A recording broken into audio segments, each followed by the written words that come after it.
মায়ের হাতের রান্না আসলে একটা জাদু আছে। যাই রান্না করুক না সেটা অনেক টেস্ট হয়ে যায়। হ্যালো ভিউয়ার্স, আসসালামু আলাইকুম। আশা করি সবাই ভালো আছেন। আপনাদের দোয়া আমি অনেক ভালো আছি। তো নতুন একটি ভিডিওতে সব্বাইকে স্বাগতম।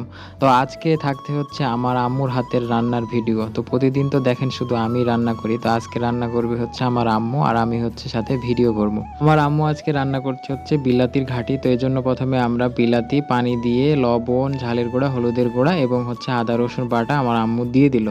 দিয়ে আমরা এটা আবার সুন্দর করে মিশিয়ে নিচ্ছি। আর আজকে আমরা স্পেশালি রান্না করছি হচ্ছে ছাদে। আর এটা স্পেশালভাবে রান্না করছি শুধু আপনাদের ভিডিও করে দেখাবো বলে। তো এখানে আমরা ছাদে একটা মাটির চুলা নিয়ে যেয়ে তারপরে আমরা সেখানে রান্না করছি। তো এইজন্য প্রথমে আমরা হচ্ছে বিলাতিগুলো সুন্দরভাবে সিদ্ধ করে নিলাম। আর দেখছেন কি সুন্দর আবহাওয়া ছাদে। দেখতে অনেক ভালো লাগছে, ভালো পরিবেশে রান্না করতে ভালো লাগে। এই তো সিদ্ধ হয়ে গেল আমাদের বিলাতি।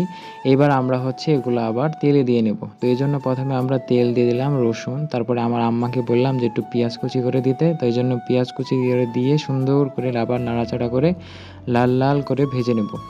আর চুলায় রান্না করে খেতে কিন্তু সত্যি অনেক ভালো লাগে।